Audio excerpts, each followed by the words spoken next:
Montagnier n'a jamais été un anti-vax. Son combat, un de ses combats, c'était la sécurité des vaccins. Donc, quelque part, un savant incompris qui décède donc la semaine dernière, le 8. Vous m'avez personnellement appelé.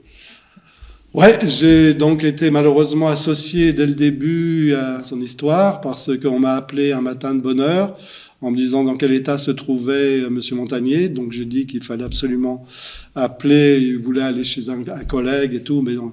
Je dis c'est trop tard, il faut appeler une ambulance. C'est moi qui ai appelé l'ambulance. Tous les jours, j'ai été en contact avec ses enfants, surtout avec une fille, Francine, et qui me tenait au courant. Donc un jour ça allait mieux, un jour ça allait moins bien. Il avait failli nous quitter suite à ses problèmes cardiaques. Et là, son cœur a lâché. Et puis voilà, quoi. Et donc, vous choisissez François pour m'appeler. La famille de Monsieur Montagnier souhaitait... Elle était la première chose, c'est ça, leur volonté à respecter, souhaitait la discrétion. À un moment donné, j'ai dit, on peut pas taire ça trop longtemps parce que ça va prêter à des interprétations. Donc j'ai dit, si vous êtes d'accord, dès que vous êtes d'accord, je préviens pas les médias, mais je préviens un média pour lequel j'ai le plus grande estime, et je sais que votre père avait la plus grande estime, la plus grande amitié, qui ont toujours défendu ses idées. Donc c'est François. C'est comme ça que je les ai appelés, et que je vous ai appris le décès de Montagnier. Par la suite, j'ai été appelé par d'autres médias. Il y a beaucoup d'entre eux, certains j'ai répondu, d'autres j'ai refusé de répondre. Tout simplement, il avait tellement traîné dans la boue, et ça continue après son décès, que je suis bien heureux de ne pas avoir répondu.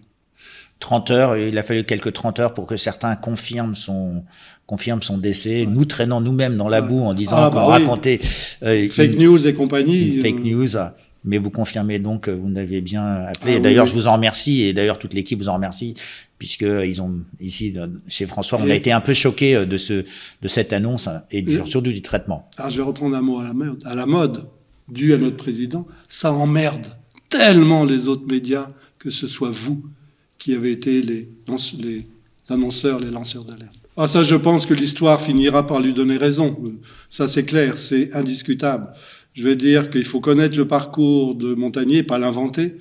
Il a été un des précurseurs pour travailler sur les virus ARN, sur les rétrovirus, sur les cancers déclenchés par des virus ARN. Et c'est comme ça qu'il a avancé, qu'il a découvert le virus du sida, qui lui a valu le prix Nobel qu'il a partagé avec Françoise Barré-Sinoussi. Mais par rapport au sida, il n'a pas fait que ça.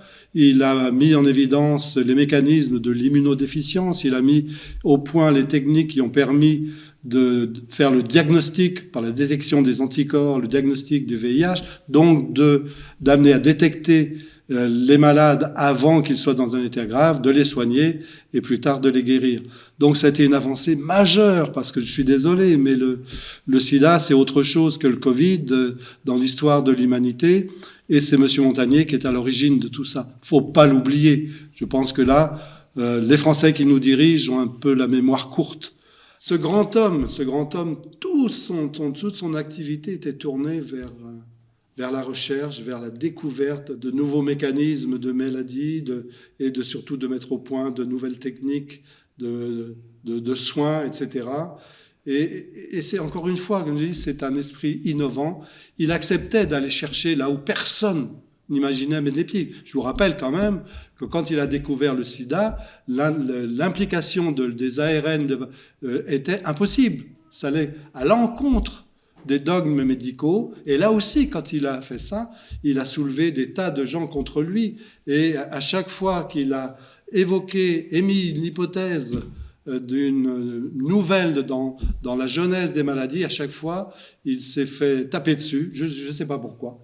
Je ne comprends pas. C'était un homme délicieux, discret, à la limite timide. C'était pas un grand orateur, c'est vrai. Mais c'était un homme d'une telle conviction, d'une telle droiture, d'une telle soif de vérité.